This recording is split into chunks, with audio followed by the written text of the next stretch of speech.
రైతులు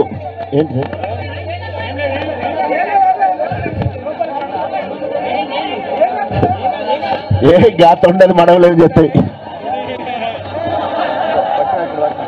తొండలు మనవలు ఏం చెప్తాయి, కుట్రా పట్టేసి ఇక్కడ ఉందిరా, పట్టేసి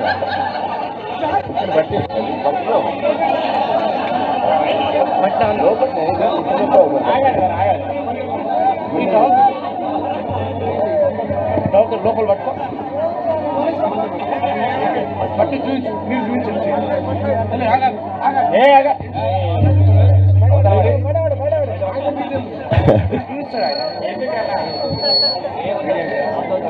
ఓకే.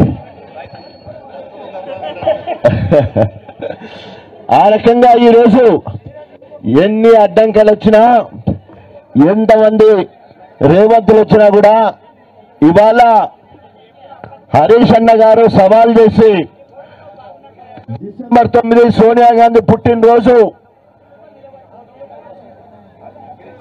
70 లక్షల మందికి 40,000 రుణాలు మాఫీ చేస్తారని చెప్పేసి 40,000 కోట్ల రుణాలు మాఫీ చేస్తారని చెప్పి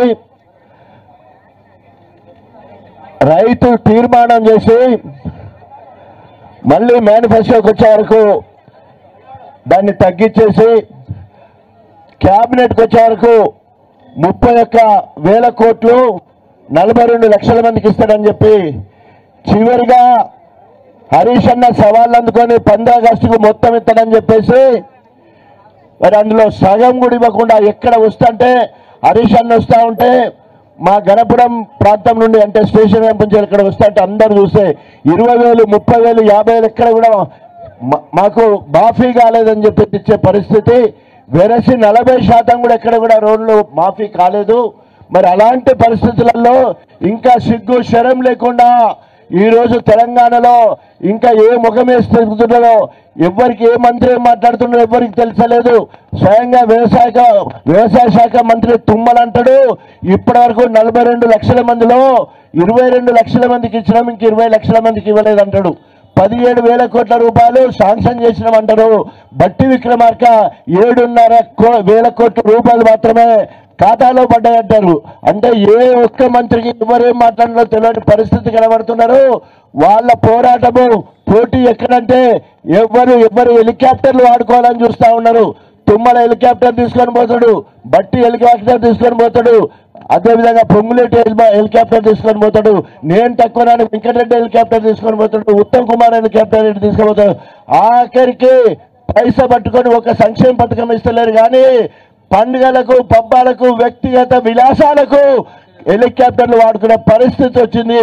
అది కాంగ్రెస్ పరిస్థితి. దీనికి ఎక్కడికక్కడ మనం నిరసన తెలియాలి.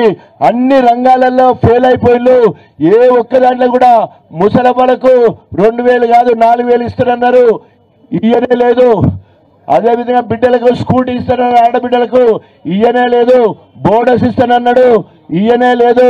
తర్వాత మనకు రైతు బంధు 15,000 ఇస్తానన్నది ఇయ్యలేదు, కూలీలకు 12,000 ఇస్తానన్నది ఇయ్యలేదు, కౌలు రైతులకు 12 ఇస్తానని ఇయ్యలేదు. ఏ కళ్యాణ లక్ష్మితో పాటు తులం బంగారం ఇస్తానన్నాడు, అది అతి లేదు గతి లేదు. ఇన్ని రకాల ప్రజా వ్యతిరేక విధానాలు అమలుస్తే మరి ఇది ఎప్పుడో ఆఖరిలో 3 ఏళ్ళు అయినాక 4 ఏళ్ళు అయినాక మరి రియాక్షన్ రావాలి ప్రజల నుండి.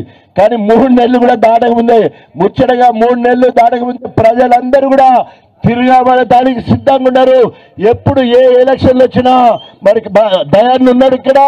రేపు స్థానిక ఎన్నికలు వస్తున్నాయి.